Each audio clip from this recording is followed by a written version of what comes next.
Wenyewe pambo kiki. Wenyewe kazo mwisho ndio kunini kazo. Anyanga tu wewe timugia. Niyo manga ngie. Niyo wewe Ndio kama chabuza waona kaka wote. Niyo hila ni akaza. Ya kala moza kwa wani bora. Kichama kipali game na una mwana. Na manye gochao. Kobia na meza mio. Yono kiki. Na manye gochao moza wao. Ukija mwana gochao ndio kufanya. Oh moyo. Wewe makao. Mama kama hiyo ndio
Bonsoir à tous, merci de me recevoir chez vous.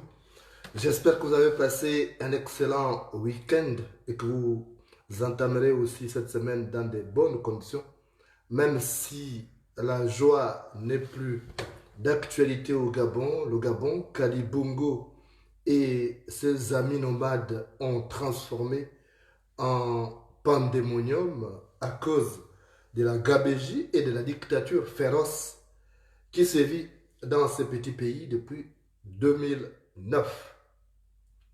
Gabonais, préparez-vous à des jours très difficiles. Comme vous le savez, je viens souvent vous prévenir, surtout vous préparer à subir certains chocs, des chocs qui paraissent inévitables.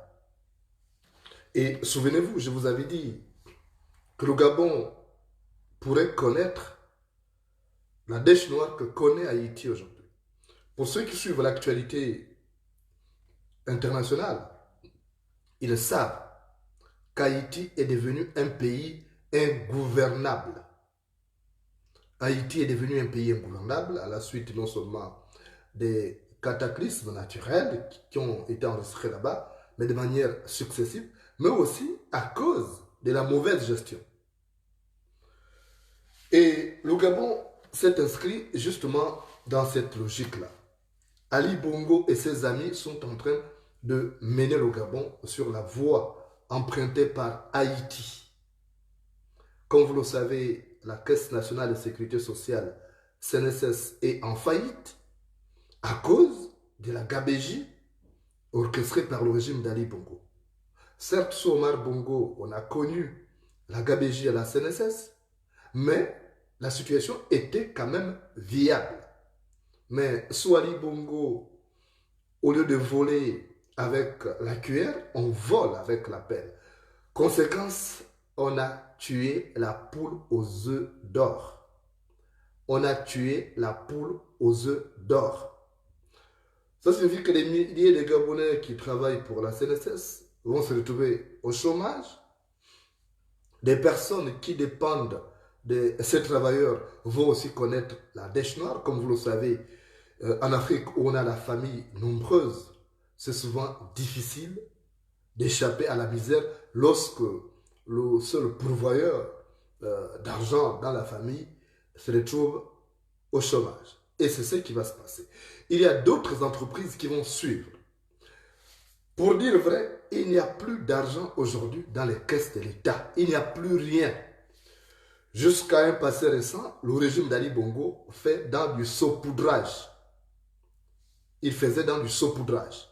C'est-à-dire qu'on prend ici pour payer là-bas. En attendant, on allume un contre-feu à gauche pour régler un problème qui est à droite. Et on a fonctionné comme ça. Sauf que en faisant du rafistolage, on ne règle pas le problème. Parce que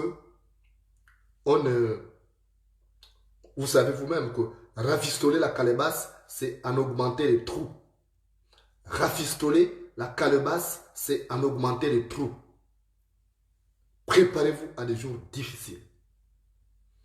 Je vous avais prévenu, je vous avais dit que la galère sera le facteur d'insomnie des Gabonais et va se transformer en alarme pour réveiller les Gabonais. C'est-à-dire qu'on n'aura plus besoin de régler son portable le matin, l'alarme du téléphone pour se réveiller. Ce sont des problèmes qui vont réveiller les Gabonais. Et nous sommes vraiment inscrits dans la logique d'Haïti. J'enlève Cuba parce que là-bas, ce ne sont pas des Noirs totalement comme nous, mais je vous prends Haïti parce qu'Haïti, c'est noir comme nous. Et vous savez qu'Haïti est composé majoritairement des descendants d'esclaves. Donc, nous avons la même mentalité. Souvenez-vous lorsqu'il y a eu le cataclysme de 2010 qui a fait plusieurs morts, le Gabon avait envoyé 500 millions de francs CFA à Haïti.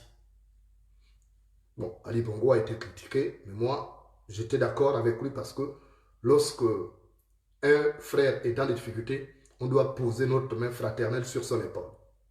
Mais sauf que toutes les aides qui ont été apportées par la communauté internationale ont été détournées par le gouvernement qui était en place à l'époque. Et aujourd'hui, Haïti est géré par des bandits.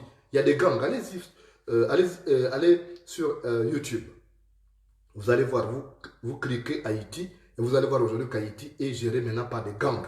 Il y a des quartiers où les véhicules ne sont plus les bienvenus parce qu'avoir un véhicule à Haïti, c'est synonyme de richesse. Donc le Gabon va connaître la même situation si Ali Bongo reste là avec son gang.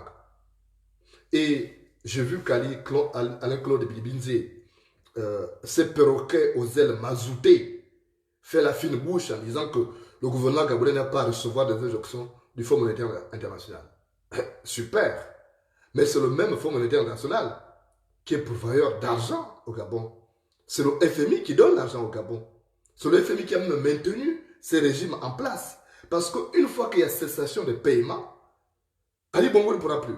Il va fuir. Déjà, il y a un hélicoptère qui est posté en permanence à la Pointe-Denis pour parer à toute éventualité. Comme ça, si ça pète, Ali Bongo prend l'hélicoptère, ça le dépose directement au Maroc, et du Maroc, il va aux Émirats Arabes Unis. Donc, le Gabon est sur cette voie. Il n'y a plus d'argent. Il faut qu'on vous dise la vérité. Lorsque le professeur Ondo Ossa l'avait dit, on l'a insulté, on l'a traité de tous les noms d'oiseaux, on a même tenté de l'assassiner. Alors qu'il avait vu, en tant qu'économiste, il a vu le mal venir. Donc, les jours à venir vont être très difficiles. Quand je dis jours, ça peut être l'année prochaine, 2023. Donc, il n'y a plus d'argent aujourd'hui dans les caisses de l'État. C'est la galère. Et aujourd'hui, ils font tout pour faire de la mendicité auprès des institutions financières internationales, pour demander des sous. Mais sauf que le Gabon n'est plus crédible. Le Gabon est incapable de présenter un rapport détaillé de l'usage fait au sujet de l'argent donné pour la lutte contre le coronavirus au Gabon. Le Gabon est incapable. Je vois Alain-Claude Bilibinze venir faire la fine bouche à la télévision. C'est bien beau. Mais vous savez vous-même qu'on ne taloche pas celui qui a ton doigt dans sa bouche. On ne taloche pas celui qui a ton doigt dans sa bouche. C'est bien de faire la fine bouche au FMI. Mais ils comptent sur quoi? Peut-être ont-ils une autre issue de secours. La banque peut-être islamique va voler au secours, mais la banque islamique ne pourra pas payer longtemps les fonctionnaires gabonais. Ce n'est pas possible. Ils comptent peut-être sur d'autres issues. Parce que si tu vois le chat narguer, si tu vois la souris narguer le chat, c'est que son trou n'est pas loin. Si tu vois la souris narguer le chat, c'est que son trou n'est pas loin. Mais ce qu'on sait, c'est que le trésor est vide. Sylvia Bongo et son fils ont pillé. L'office d'Océanie qui est arrivé comme directeur de cabinet adjoint d'Ali Bongo pille avec ses amis. L'argent est envoyé dans les paradis fiscaux. Il y a aussi les autres nomades africains qui font de la surfacturation. C'est une affaire d'amis. Donc il n'y a plus d'argent. Et c'est tant mieux pour le Gabon. Enfin, pour la libération du Gabon. Parce que si ces gens-là sont encore là, c'est parce qu'il y a de l'argent. Maintenant qu'il n'y en a plus, presque, on va aller vers la cessation des paiements. Ils seront obligés de fuir. Sinon, ils vont être assassinés, ça c'est évident. Parce que le Gabonais, il y a deux choses. Il ne faut pas toucher. Il ne faut pas toucher à l'argent du Gabonais. Il ne faut pas toucher à sa femme. Et ça, moi je suis tranquille là-dedans. Je sais très bien que les jours vont être très difficiles. Il faut vous préparer à ça. Mais c'est peut-être le passage obligé. Il fallait en arriver là pour qu'on puisse, à un moment donné, dire ça suffit. Mais tout ça, c'est quoi? C'est la résultante de la mauvaise gestion, du mauvais partage du fruit de la croissance, du mauvais partage de la richesse nationale. Déjà, quand Omar Bongo, sa famille, prenait les 8% des recettes pétrolières, c'est déjà une injustice flagrante. Les Bongo, c'est une minorité, c'est une petite famille. Donc on a mal partagé. Et pourtant, Omar Bongo, quand il est mort, il a laissé 7 000 milliards là, comme avoir dans les caisses de la BAC pour le compte du Gabon. Si on avait utilisé cet argent rationnellement, on ne serait pas dans les difficultés inextricables actuelles. Mais on n'a pas fait ça. Au contraire, Ali Bongo et son ami Akombesi, ils ont créé des faux projets, ils ont créé des fausses agences qui étaient budgétivores parce que c'était des gouffres à sous, c'était des voies d'échappement des fonds. Et on se retrouve aujourd'hui, il n'y a plus d'argent. Akombesi a fini de voler, il est parti. Liban Suleiman a volé, il est au Rwanda. Il a même créé un fonds appelé fonds Okume Capital. Il vient encore prêter l'argent volé au Gabon. Il vient encore prêter cet argent au Gabon avec intérêt. Donc, et Ali Bongo est incapable. C'est normal, il est diminué intellectuellement, il est diminué physiquement. Et il ne maîtrise plus rien. Mais c'est sa sorcière des femmes qui continue à grappiller les quelques fonds qui restent. Mais quand il n'y aura plus, ils seront obligés de fuir. Mais je demande aux Gabonais. C'est quand même les Gabonais qui sont à l'aéroport international. C'est quand même les Gabonais qui sont à la pointe des nuits. Ne laissez pas ces gens fuir. Ne les laissez pas fuir. Si vous voyez l'hélicoptère, parce que ce qui va se passer, c'est un peu ce qui s'est passé avec Ceausescu.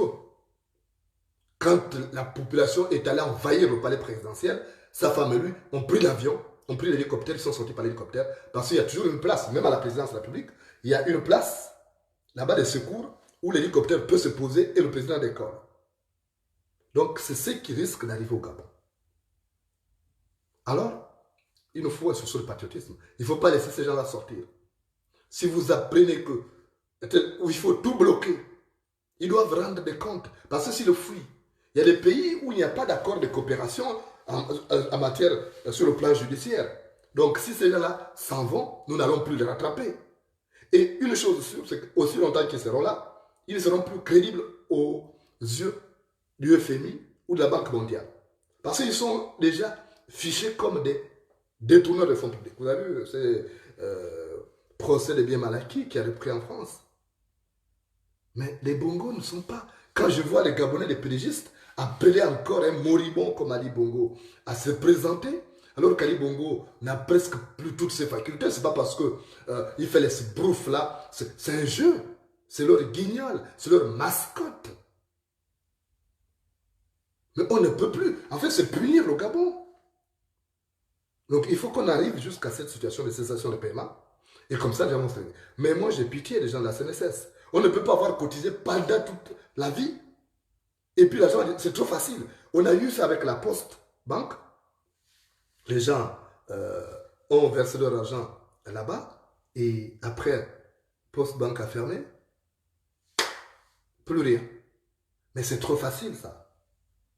C'est trop facile. Il faut exiger du gouvernement qu'il rende l'argent volé. L'argent est dans les paradis fiscaux. Ils n'ont pas tout dépensé. C'est des milliards.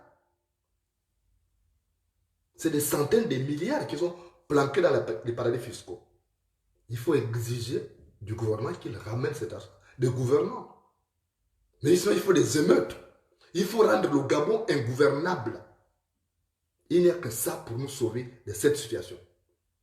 Et je vous assure que parfois, on ne voit pas la chance que nous avons. La chance d'avoir des circonstances qui nous aident. Je vous rappelle souvent que le vent aide les personnes sans hache à se procurer du bois. Le vent aide les personnes sans hache à se procurer du bois. Nous avons une circonstance comme ça. Mais au Sénégal, on n'accepterait pas ça.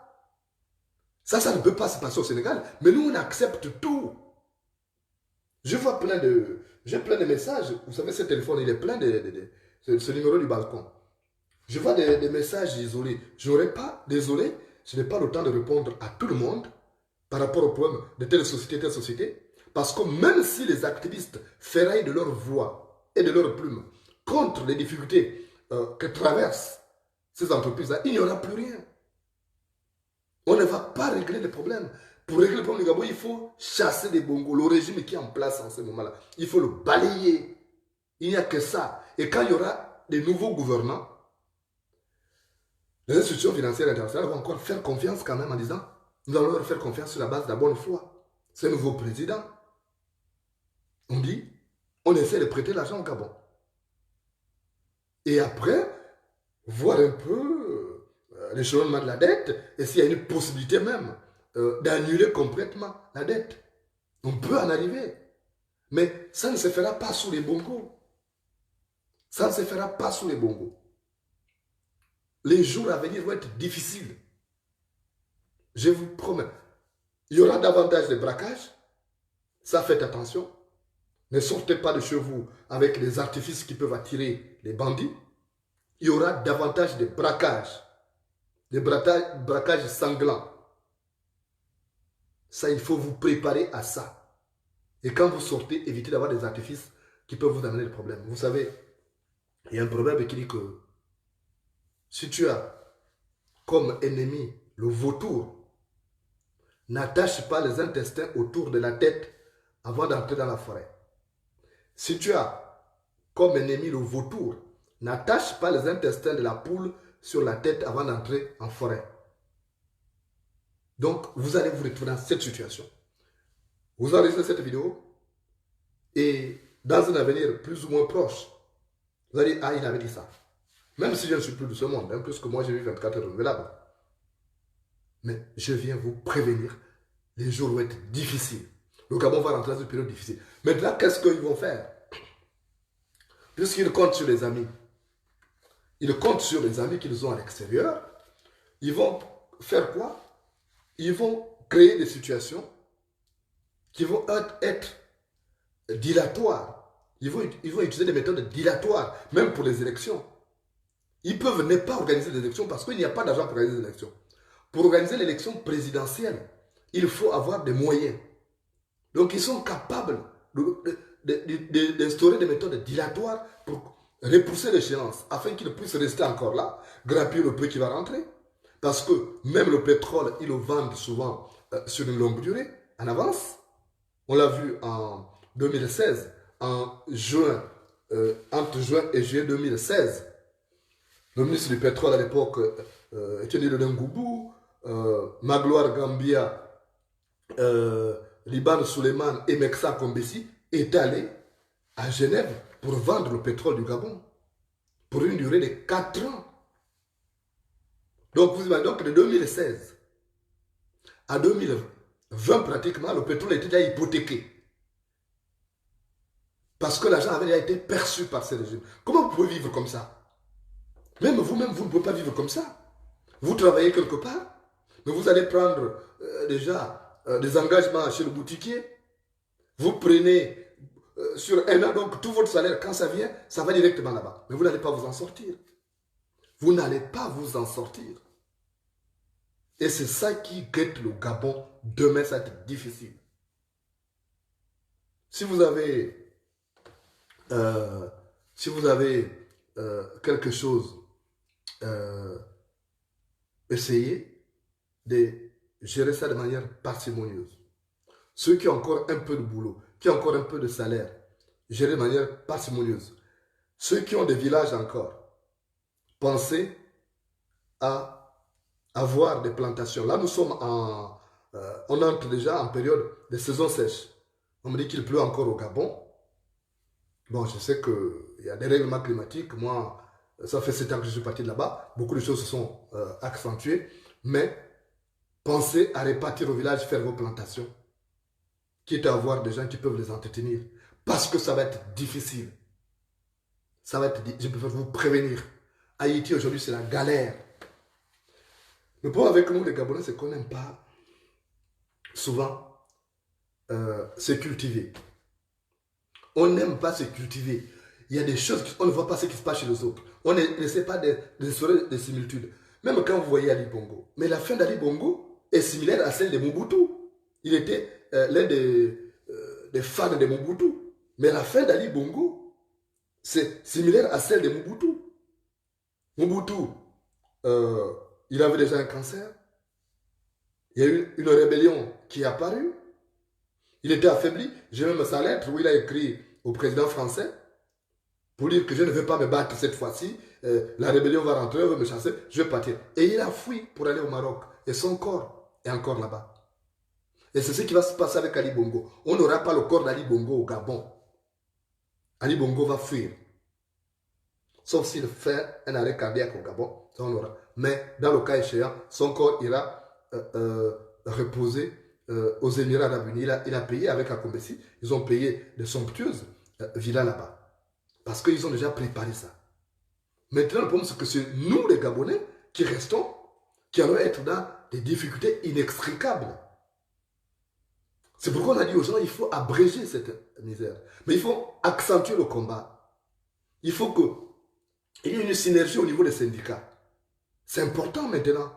Cela doit fédérer nos actions pour dire, on doit mettre un terme à cette situation. Il n'y a plus d'argent, il faut profiter justement du mécontentement populaire.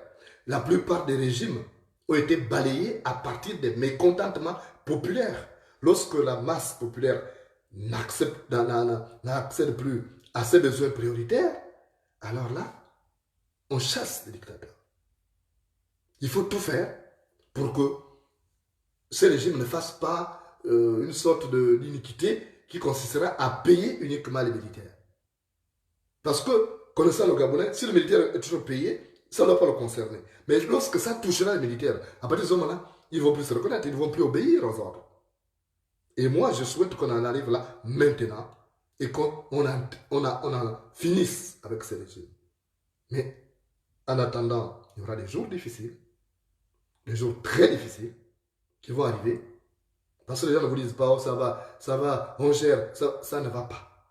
Quand vous voyez même Billy Binzi venir faire la file bouche, il est énervé. Il est énervé, il sait lui-même que c'est le FMI qui a sauvé le Gabon jusque-là, en prêtant de l'argent. Mais sauf que ça ne va pas. Le FMI est à Libreville. Le FMI sait qu'il y a la gabégie. Même si, dans un passé plus ou moins lointain, ils ont toujours eu des copinages avec les gens du FMI qui fermaient les yeux, je ne sais en échange de quoi. Mais là, c'est trop flagrant. Les besoins prioritaires des Gabonais ne sont plus là. Les gens souffrent, les gens vivent aujourd'hui plus mal qu'hier. Tout ce qui a été fait par Ali Bongo n'est pas pour améliorer le vécu quotidien des Gabonais. Non, ce n'est pas dans ce sens-là. Il a fait uniquement pour son régime. Même quand il avait toutes ses facultés. C'est tout facile de dire que non parce qu'il ne maîtrise plus rien, c'est des histoires. Ce type-là, c'est un médiocre. Il n'a pas les aptitudes pour diriger l'État. Il faut le dégager. Moi, j'ai hâte d'en arriver là. Mais on retient tout simplement que tout ça, c'est le fruit d'une mauvaise gestion. Il y a une mauvaise gestion, le pays est mal géré, tout simplement. Si le pays n'était pas mal géré, on n'aurait pas ces difficultés. C'est Omar Bongo qui nous a mis dans la merde. Déjà, avec le grappin qui est mis sur le pétrole, 17% du budget, ça revient à 18%, ça revient à la famille Bongo. Donc, cette pétrolière, ils ont même des gisements pétrolifères. Souvenez-vous, ils ont même des gisements pétrolifères qui sont au nom des Bongo, vous imaginez? Ils ont des gisements pétrolifères qui sont au nom des Bongo. C'est uniquement pour les Bongo. C'est-à-dire que quand l'argent sort, on sait que c'est uniquement pour les Bongo. Donc l'argent est versé dans les caisses des Bongo. Pendant ce temps, le peuple souffre. Mais c'est pas normal. Ce n'est pas normal. Et les PDG sont là pour dire qu'on va encore soutenir les Bongo. Mais ils sont malades. J'ai vu même Yegendon. Mais Yegendon, excusez-moi, c'est un pauvre type. Il prépare la campagne, il a dit comme ça. Et celui-là qu'on a dit qu'il intègre, on va s'occuper de ces gens. Mais tout ça, tout est parti d'Omar Bongo, qui nous a foutu dans la merde. Et tout est parti des gens égoïstes comme les Zouban Damaï et tous les autres pédégistes qui ont mis ces médiocres d'Ali Bongo là, parce qu'ils connaissaient bien le personnage. Ils connaissaient le personnage.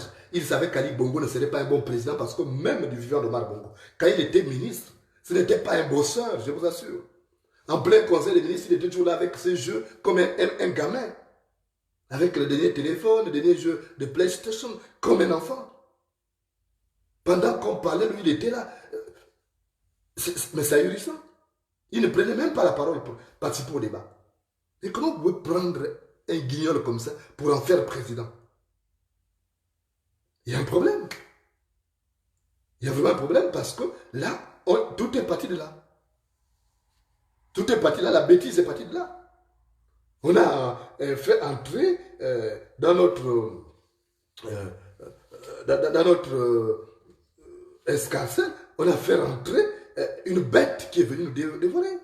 Voilà le Gabon. C'est inadmissible la situation du Gabon. Avec le peu d'habitants que nous avons, 2 millions à peine, on est incapable de garantir le minimum. C'est pas normal. il y a un problème.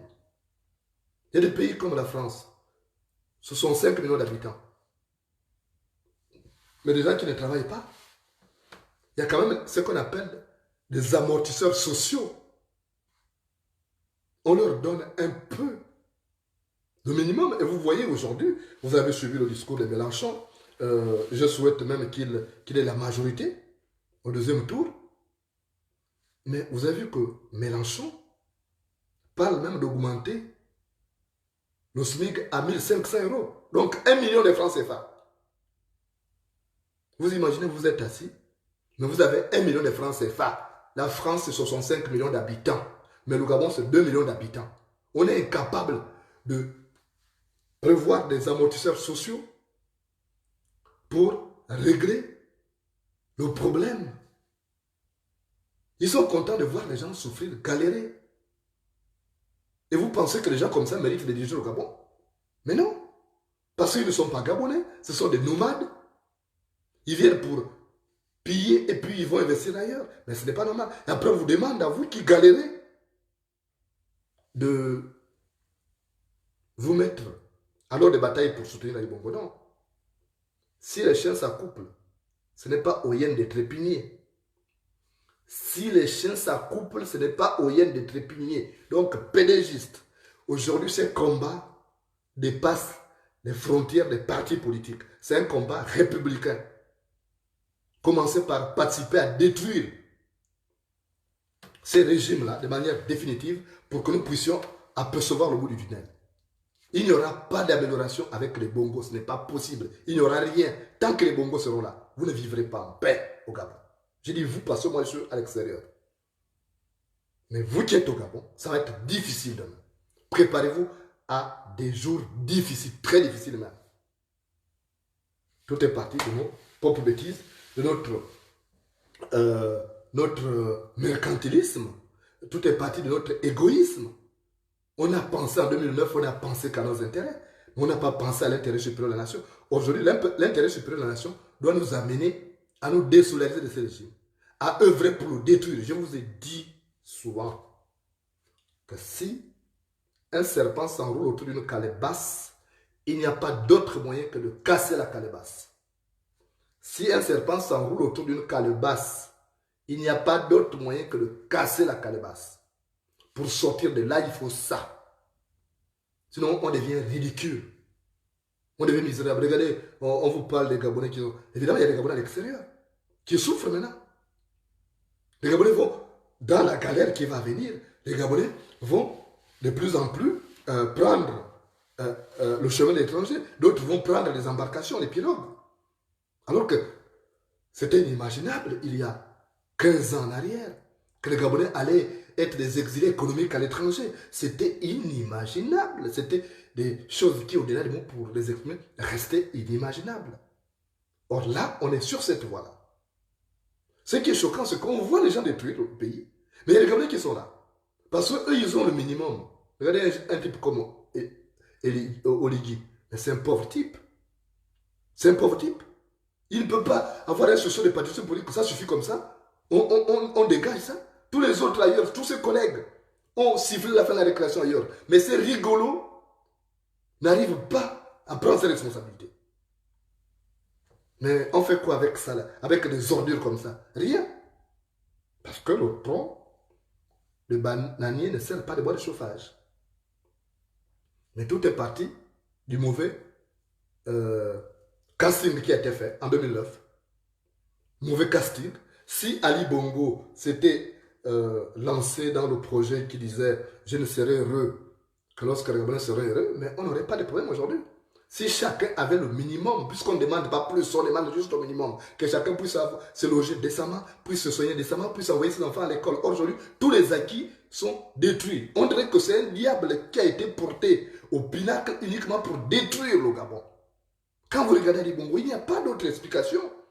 C'est un diable qui a été porté au pinacle pour détruire le Gabon. Il a appelé tous ses amis nomades là pour dire « Venez, il y a un pays à piller ici. » Et tout le monde est venu.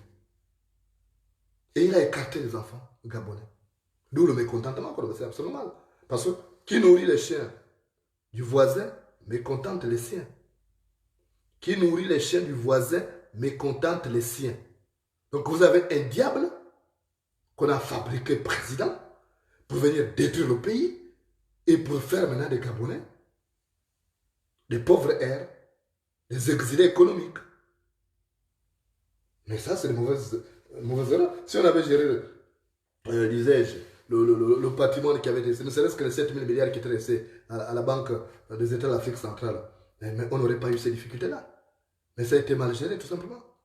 Et tout ce que le Gabon a produit comme ressources pétrolières, c'est mal géré. Si c'était bien géré, on n'aurait pas de problème. L'argent de l'or, ça ne rentre pas dans les caisses du trésor. On n'aurait pas de difficultés aujourd'hui. Mais c'est une mauvaise répartition de la richesse, une mauvaise distribution des richesses nationales qui est à l'origine de ça. C'est tout. Il n'y a pas d'autre solution.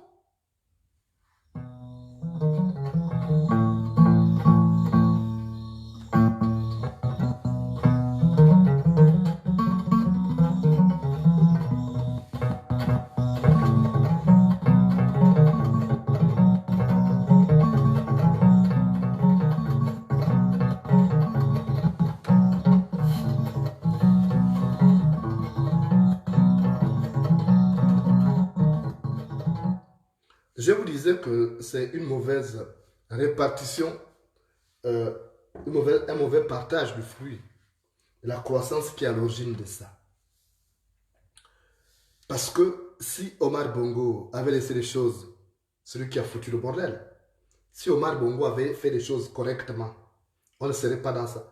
Donc, il ne faut pas le dédouaner. Mais j'ai vu quelqu'un qui parle. Quand j'ai parlé d'Omar Bongo, il est venu parler.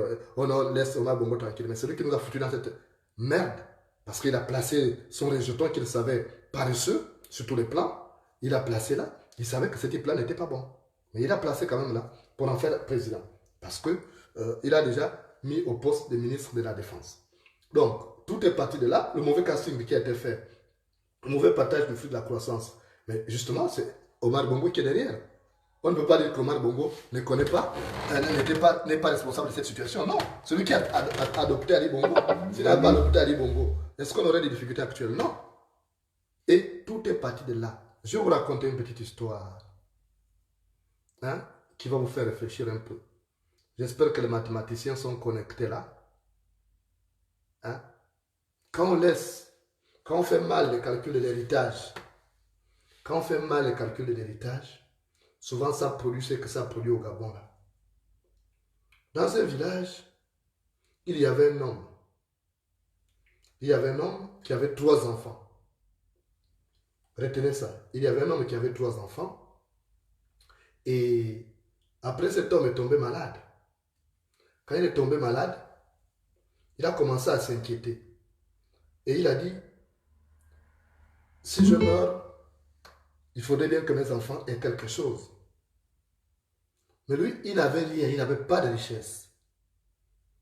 Il n'avait pas de richesse, il n'avait que des canards. Et il a dit, mes enfants vont hériter justement de ces canards-là. Il a dit, mes enfants vont hériter de ces canards. Et il avait combien? Il avait 17 canards. Il avait 17 canards, donc au moment où il mourait. Et il a fait un testament. Il a écrit un testament. Parce qu'il fallait que les enfants vivent bien. Donc, il a, dans le testament, celui qui a foutu du bordel déjà. Donc, dans le testament, il a dit, le premier, puisqu'il y avait 3 enfants qu'il a laissés, il a dit, le premier aura droit à la moitié des 17 canards. Il a dit, le premier garçon aura droit à la moitié des 17 canards. Et il a dit le deuxième garçon. Il a dit le deuxième garçon aura droit à 1/3 des 17 canards. Après, il a dit le dernier, le plus petit, le plus jeune, il aura droit à 1/9 des 17 canards. Donc, il a foutu du bordel déjà. Parce que, comme vous le savez, pour les mathématiciens, il est impossible de diviser 17 par 3 il est impossible de diviser 17 par 3. Il est impossible de diviser 17 par 7. Il est impossible de diviser 17 par 9. Donc, il a foutu déjà du bordel. Il a foutu du bordel en faisant ce genre de testament. Parce que on ne peut pas diviser 17 canards par 2. Si on divise par 2, ça fait combien? Il y aura un canard à couper au milieu alors. Or, l'objectif, ce n'était pas de tuer les canards. C'était qu'ils les élèvent, qu'ils puissent produire. Donc, lui, dans son testament, peut-être que c'était à cause de l'imminence de la mort, il ne savait pas. Il a écrit des choses dans la bêtise. Donc, il a dit, le premier va avoir droit à la moitié des 17 canards. Le deuxième a droit à un tiers des 17 canards. Et le dernier, le plus jeune, a droit à 1/9 des 17 canards. Donc, il était impossible. Et les enfants ont commencé à se battre pour dire qu'on applique à la lettre le testament que papa a laissé. Donc, ils ont commencé à se battre avec les machettes. Ils ont commencé à se battre avec les machettes. Et dans ce même village, il y avait un homme sage qui était là. Il y avait un homme sage. Il s'appelait Mumbina. Il s'appelait Mumbina. Donc Mumbina a appris que les enfants de son voisin sont en train de se battre à coups de machette. Il se blesse déjà à cause de l'héritage laissé par le père. Et il a dit, allez-y m'appeler ces enfants. Allez, appelez-moi les enfants qui viennent ici. Qu'ils viennent avec les canards que le père a laissés. Et ils sont venus avec les 17 canards. Et il a dit aux enfants, vous vous battez pourquoi? Les enfants ont dit, mais on se bat parce qu'on veut appliquer au pied de la lettre le testament que notre père a laissé. Il dit, qu'est-ce que dit le testament? Ouvrez-moi le testament. Il a ouvert le testament. Le testament dit que le premier garçon doit avoir la moitié des 17 canards. Le deuxième garçon doit avoir un tiers des 17 canards. Et le dernier, le plus jeune, doit avoir le 1/9 des 17 canards. Et on vient regarder ça. En tant que mathématicien aussi de son époque. Il a dit, mais il y a une erreur déjà à ce niveau-là. Il dit, mais votre père a commis déjà une erreur à ce niveau. Il n'aurait pas dû faire ça. Parce qu'il est impossible de diviser 17 par 3, il est impossible de diviser 17 par 7, il est impossible de diviser 17 par 9. Ce n'est pas possible. Il a dit, attendez. Mumbina s'est levé, il est parti derrière la maison. Il est parti derrière la maison. Et il avait son poulailler là-bas, où il y avait aussi des canards. Il a pris un canard, il est venu, il a déposé. Donc ça faisait maintenant 18 canards. Il voulait faciliter le partage. Donc Mumbina est allé prendre un canard dans son poulailler là-bas. Il est venu déposer dans son enclos, il a amené et il a déposé. Ça faisait maintenant 18 canards. Il dit, on va maintenant refaire les calculs. Il a dit, le premier a droit à la moitié de 17 canards. Bon, là, pour faire la division qui est juste, je vous ai amené ce canard-là. Donc, 18 divisé par 2, ça fait combien? Ça fait 9. Et il a pris 9 canards, il a donné au premier garçon. Et il est venu maintenant sur le deuxième. Il dit, le deuxième a droit à combien? Donc, le deuxième a droit à un tiers. Donc, divisé par un tiers, ça ferait 6 canards. Donc, ça faisait 6 canards qui revenaient, la part qui revenait, en partant sur la base des 18 canards. Comprenez, c'est un peu compliqué, c'est des mathématiques. Si on prenait un tiers, ça faisait 6 canards. Donc, il a pris 6 canards, il a donné au deuxième. Et il a dit, le dernier a droit à 1/9 des 18 canards, puisqu'il a amené un 18e canard. Il a dit, mais le deuxième a droit à 1/9. 1/9, ça fait 2. Ça fait 2 canards. Je crois que vous comprenez un peu la mathématique. C'est-à-dire ça fait 2 canards. Il dit voilà. Donc, quand vous additionnez 9 canards donnés au premier garçon, 9 canards donnés au premier garçon, 6 canards donnés au deuxième garçon, plus 2 canards, ça fait 17. Parce que 9 plus 6, ça fait 15. Quand vous ajoutez 2, ça fait 17. Il dit voilà. Et Mumbina a repris son canard, il est allé rendre, il a dit ça c'est pour moi. Je vous ai amené ça rien que pour bien faire le calcul. Donc Mumbina a pris son canard, il est allé rendre là-bas. Il a fini de bien faire la division. Donc, c'est le père qui avait foutu du bordel avant de mourir. Vous voyez vous-même l'opération. 9 canards donnés au grand. 6 donnés au deuxième. Et 2 donnés au dernier. Ça fait 17 canards. Il a dit voilà, le partage qui doit vous être fait, c'est celui-là. Et il n'y a plus de problème. Il n'y a plus de problème. Chacun est rentré parce qu'on a fait la bonne division. C'est comme ça. Mais le problème du Gabon, c'est qu'on n'a pas de sages. Il manque de sages. Pour dire qu'il y a des gens qui ont gaspillé, que nos défunts, il a gaspillé, il a laissé Ali Bongo faire ce bordel. Et il va falloir qu'il y ait des sages maintenant. Il faut des sages comme Mumbina pour venir arranger. Pour dire que ça a été faussé dès le départ. Ça a été faussé dès la mort d'Omar Bongo. C'est lui qui a faussé. Déjà en laissant ce gars-là, ce n'était pas son poste. Et puis si chaque Gabonais avait ce qu'il avait, c'est à quoi il a droit, on n'aurait pas tous ces problèmes. Mais il n'y a pas de sages comme Mumbina. Vous savez comment Mumbina a réglé ces problèmes? Parce qu'il n'y a pas de problème sans solution, il n'y a que des problèmes mal posés. Mais chez nous au Gabon, on n'a plus de sages malheureusement.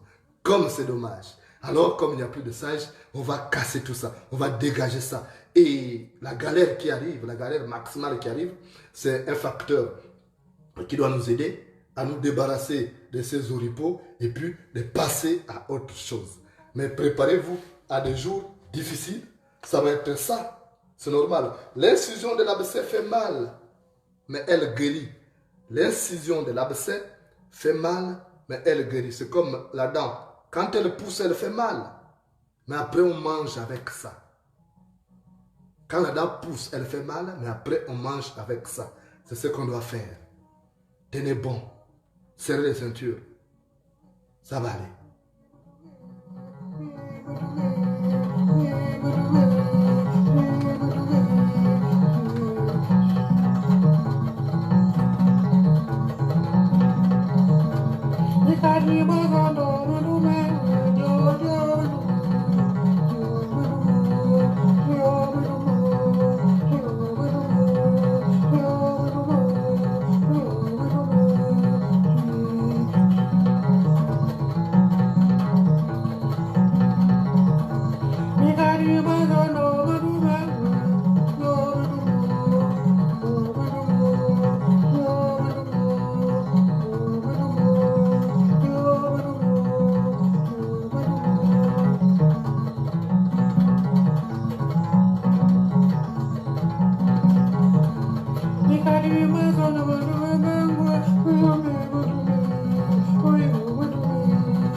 Ibana